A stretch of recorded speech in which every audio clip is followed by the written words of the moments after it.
Ada temanya mengenai pengaturan perdagangan elektronik, khususnya tadi kita bahas mengenai social commerce. Sudah disepakati besok pulang ini Permendak, revisi Permendak 50 2020 akan kita tanda tangani. Ini sudah dibahas berbulan-bulan sama Pak Teten. Ini saya diundang Pak Teten terus dengan ke Pak Teten, juga dari Pak Budiari, Kominfo juga tadi, dan yang lain-lain juga sudah. Yang pertama nanti isinya social commerce itu hanya boleh memfasilitasi promosi barang atau jasa. Promosi barang jasa. Tidak boleh transaksi langsung, bayar langsung, nggak boleh lagi. Dia hanya boleh untuk promosi. Seperti TV ya. TV kan iklan boleh kan? Tapi TV kan jualan. Nggak bisa jualan. Nggak bisa terima uang kan? Nggak bisa. Jadi dia semacam platform digital gitu. Jadi tugasnya mempromosikan. Yang kedua,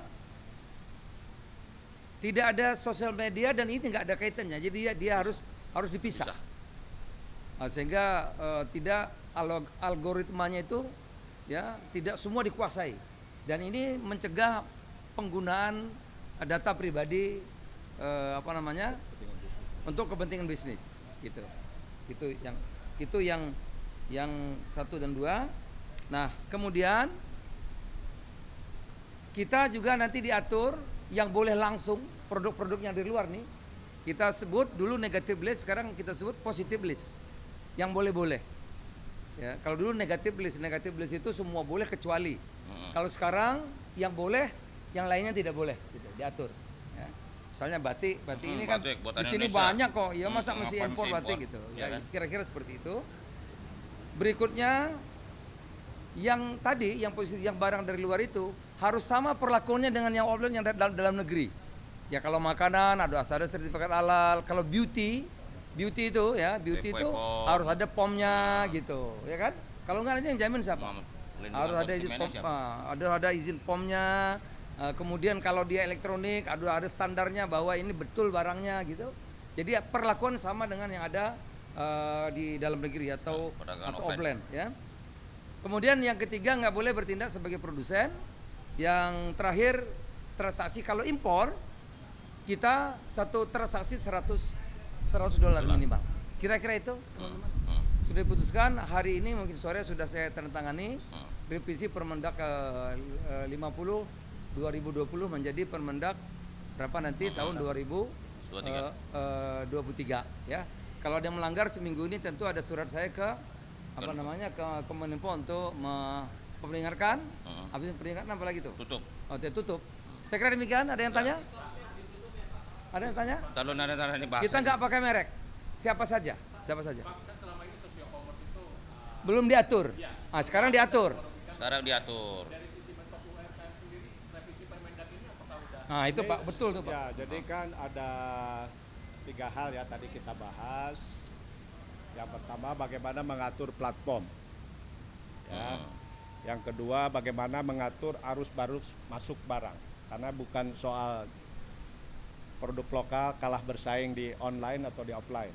Tapi di offline dan di online diserbu produk dari luar yang sangat murah ya dan dijual di platform global.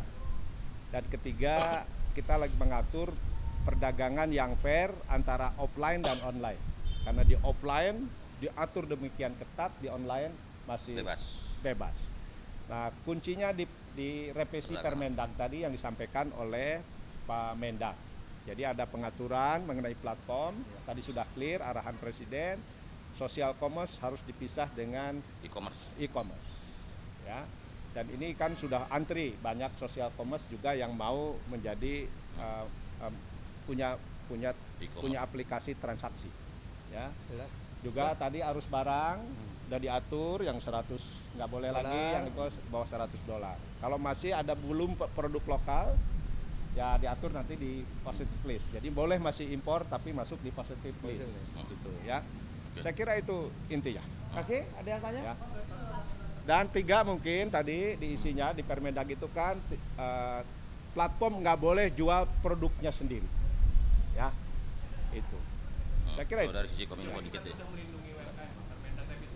Iya, justru. Kalau ini dilaksanakan semua Insya Allah. terlindungi.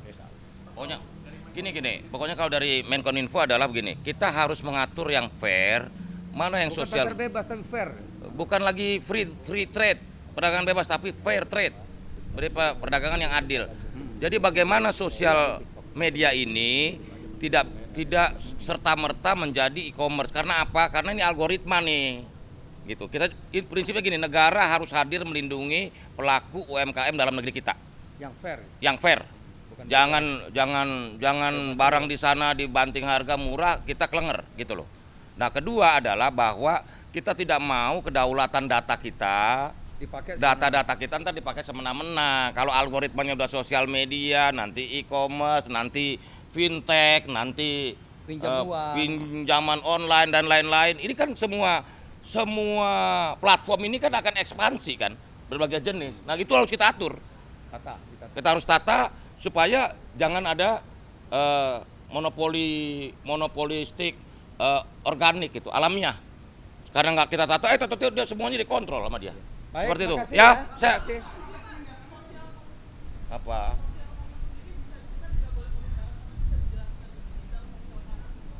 Gini loh, bukan yang namanya sosial media itu kan dia tidak dipakai untuk kebutuhan e-commerce kan, perdagangan kan. Karena itu maka muncul istilahnya social commerce. Nah, sebenarnya ini kan tengah-tengah nih antara sosial media dan e-commerce. Nah, jadi platform sosial media tidak boleh bertindak sebagai platform e-commerce. Itu aja intinya.